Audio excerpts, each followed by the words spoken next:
So consider this. You're really going to like this. So if you've been listening to us for a while, you've been hearing us talking about meditation. Meditation is the most powerful tool for coming into vibrational alignment with that pure, positive, non-resisted thought. Oh. Meditation is the way you get in on that power, the power that creates worlds. Meditation is the way you get there. What happens during meditation? An effective meditation, you focus on something meaningless. Esther likes the air conditioner noise because she lives in hot places and there usually is one. And then when she's not in a hot place, she puts her phone app on and listens to Central Air. Really, she does that. She does that. Central Air does not produce any judgment in Esther. She does not think, I've heard better. So an effective meditation is you find something to focus upon that quiets your mind, because it's not juicy, it's not meaty, it's not about anything that really matters. And so your mind quiets, which usually what that means is your resistance subsides. And when your resistance subsides, then the natural rising of your vibration occurs until you are at the frequency, you are vibrationally compatible to the frequency of what's going on over here in your vortex, to your inner being. And when that happens, then the movie starts to play. Sometimes it's a visual thing, sometimes it's an auditory thing. Consider this. You're really going to like this. So let's say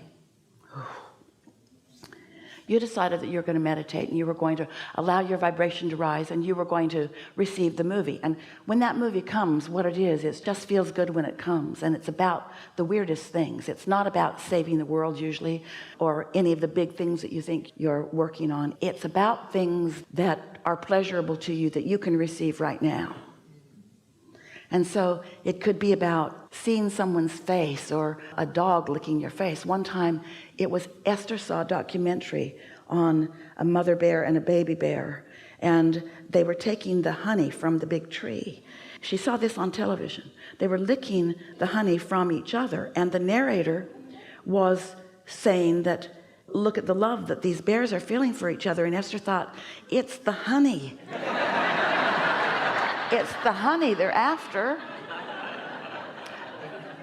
But that caused her to ask the question about how the bears really are feeling. Is it the honey? And so in one of her meditations, there were bears loving each other and there was no honey involved. In that quieted space, that question was answered for her in a vivid daydream, so to speak, a daydream. And so we want you to focus with us a little bit on putting yourself in a position where you can be in the receiving mode of the daydream that's coming from the influence of source. Because you could be, and often are, we love you so much, having a daydream under the influence of something else. In sleep state, you call them dreams and nightmares, but you do the same thing in daydreams. There's daydreams and day nightmares. Wait, that didn't sound right. There's daydreams and daymares. In other words, it could go either way depending upon what you're under the influence of. So consider this. You've decided to set aside a little bit of time. 20 minutes is really enough. And any more than that, from our perspective, is too much. So you sit to quiet your mind, and before you do, a sort of thing is crossing your mind. That email you read, what were they thinking? Why would they send that to me? Why would that even happen? Now this is a movie that's playing, isn't it? You know those movies that play. But now you know, while that movie's playing, that you're under the influence of something other than source. Yeah? So you focus back on the sound of the air conditioner. And it's sweet relief from that daydream you were having. In fact, it causes that daydream to fade into the background because you've quieted your mind and you're now not active with whatever happened, the thing that person did that you think that they did, or the disappointment you had over something. The focus on something that doesn't matter, like the air conditioning sound, causes you to deactivate the vibration so that that's not active. So that movie can't play. Yeah. So if that movie is playing, don't be mad at yourself or at the movie. Just know why it's playing. That's what's active in your vibration. So what are you going to do? Are you going to create another movie? No, you can't do that. If you try to create another movie, you'll just amplify the movie that's already going, because you received it. You were in the receiving mode of that. You hear what we're saying? That movie that's playing, you didn't sit to meditate and say, I'm going to think about all these rotten people and all the rotten things they've done to me, or the state of this or the state of that. You didn't sit deliberately intending to do it. You're just doing it because it's active in your vibration. So what's your remedy? What's the most you can do for yourself under those conditions? Focus on the sound of the air conditioner, or whatever it is you're using. Flickering flame, dripping faucet, doesn't matter what it is, as long as it distracts you. So now you bring yourself back to that state of distraction, and you start to feel the detachment in your body. Maybe a little numbness. Eventually you can't tell your foot from your nose, but you might even feel some movement up the back of your neck. It's different for each of you. Doesn't matter. Don't try to direct it. This is not your movie to direct. So as you quiet your mind, that movie from the influence of resistance subsides. And as you find that quiet place, you might be 10 minutes into your meditation or even more. And then as you really accomplish that feeling of detachment, then another movie may begin to play. And you'll know what influence you're under by how the movie feels while it plays. You see what we're getting at? This is how you come to know what influence you're under. And it's your best chance of coming to know that, because when you're out in the world, life is coming at you so fast in response to the vibration that you've been offering. In other words, there's already a momentum going, and it's hard to break it. It's hard to break it, but it's easy to break it if you are sitting quietly and breathing and listening to something that's causing a releasing of resistance.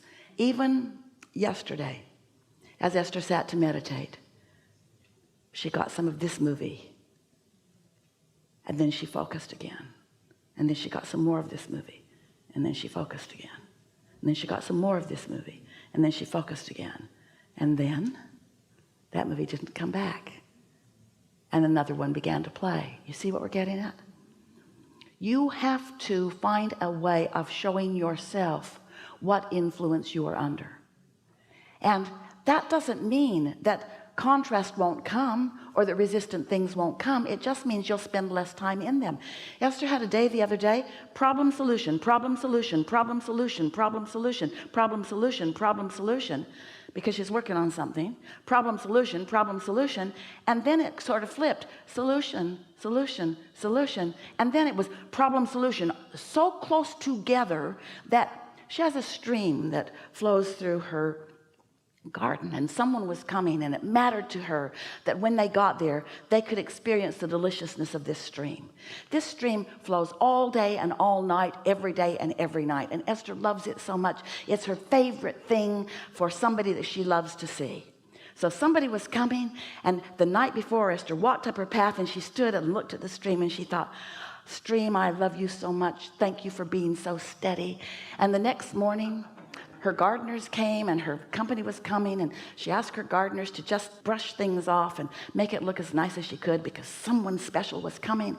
And she went out, and the stream was not running because the gardeners decided this would be a good day to clean the filter.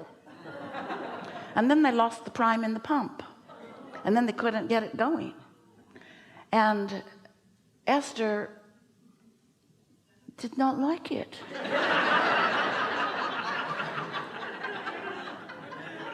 She didn't like it so much, their hands became inoperative, because they care so much about what Esther thinks. And the look on her face, she was trying to use nice words, but she was clearly distressed about this. And some words accidentally slipped out, like, why now? What were you thinking? Why would you do that today? So they didn't get the stream going. And the next day they didn't get the stream going either. And the next day they didn't get the stream going. And so Esther's sitting to meditate. The movie that's playing is They Killed My Stream. And I'm going to kill them. And then she remembered what we've been talking about. She remembered that her vibration, her point of attraction cannot be about what's happening. Otherwise, nothing can ever change. It can't get better. It can't get better until your vibration is in a place where you let what you want in. So never before has she wanted that as much as she now wants it.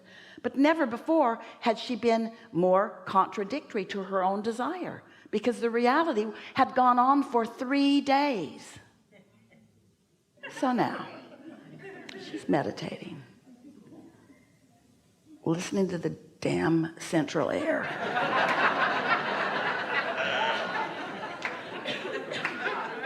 And knowing what she's got to do, knowing that she's got to let that go. She's got to let go what's happening before what she wants can happen. So she managed it.